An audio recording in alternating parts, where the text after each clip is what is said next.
don't want to be that parent that phones a doctor every time there's a cough, but then I don't want to be that parent that leaves it too long. Yeah. And kind of puts them maybe in a bit more serious danger than they need to be.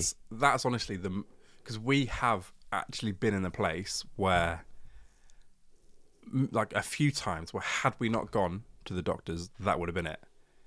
And that's a scary thing. And because my immediate reaction is, I want to avoid the doctor at all costs. But partly, and this is something that I learned through like counselling, it's because I want to avoid the problem exists. And I'd rather just crack on and pretend it doesn't exist and hope it gets better. Whereas my wife is the opposite.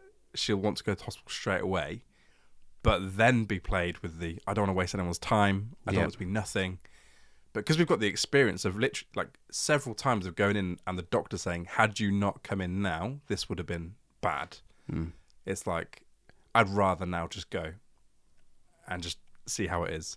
And like, there's been times, I think I said it the other week, we literally got to A&E and Noah started laughing and she was fine. Yeah, be more middle of the night.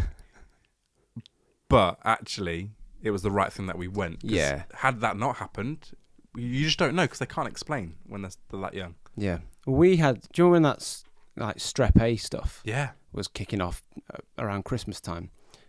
Our little girl had a cough and she had it for a few weeks and it was, you know, it's got teeth coming in and she's finding herself, she's eating well, but this cough would not go.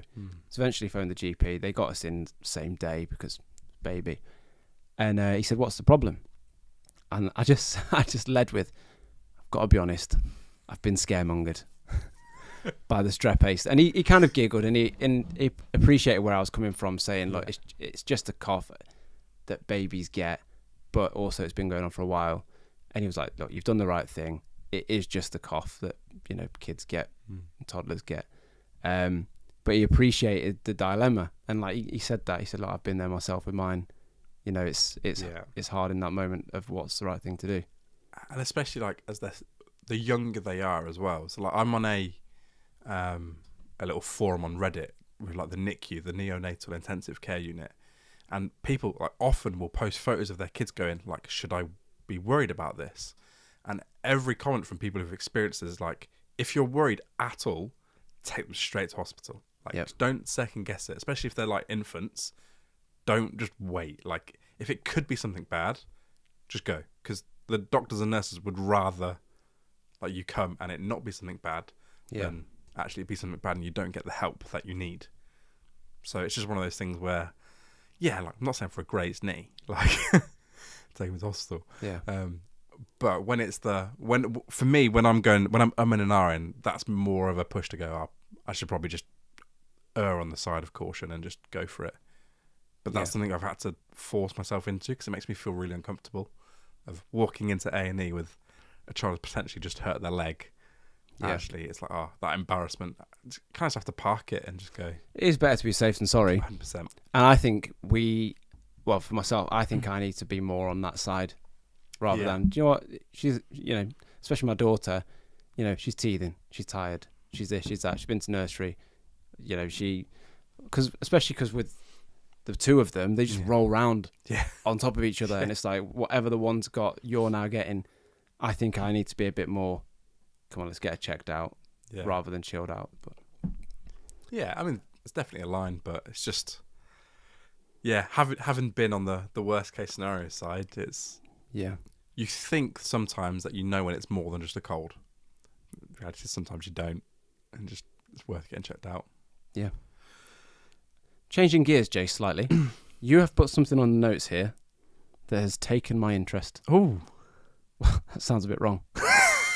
When I read, see why it's taking when your I interest. read what it is, but we've got Booby Song Part 2 featuring Nipples. So if you're a regular listener of the podcast, you'd have heard that my daughter, once upon a time, made up a Boobies song. It just consisted of the words boobies to a rhythmic beat. I don't know if that's right.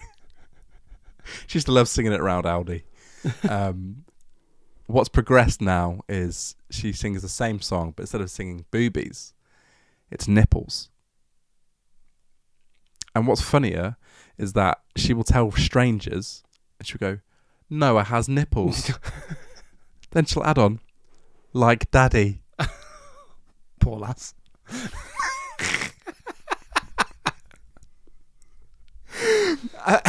Because that's the thing before with the Boobie song. It was, you have boobies. There's only 50%. Yep.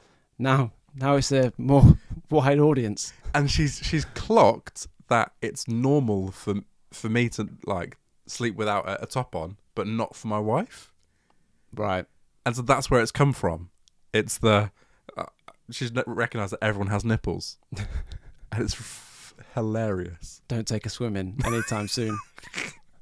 Imagine. She won't get anything done. But yeah, I find it funny, like the songs that she's making up, and she's still doing it where she's making up words as she's singing songs, and when she stumbles upon a word which she shouldn't be saying, like having to keep a straight face and just revert her language to something else. Yeah, it's brilliant. Mate, kids, man. Kids. I've been thinking of reasons to go to Switzerland. Okay, the flag's a big plus. Oh, that's got me. Oh, I butchered the delivery. No. But, oh, man. Oh, got me. I wasn't expecting it. I was so nervous before saying that. I was Were like, you? Oh, the tension. Yeah. Mate, superb. That's the dad joke of the week.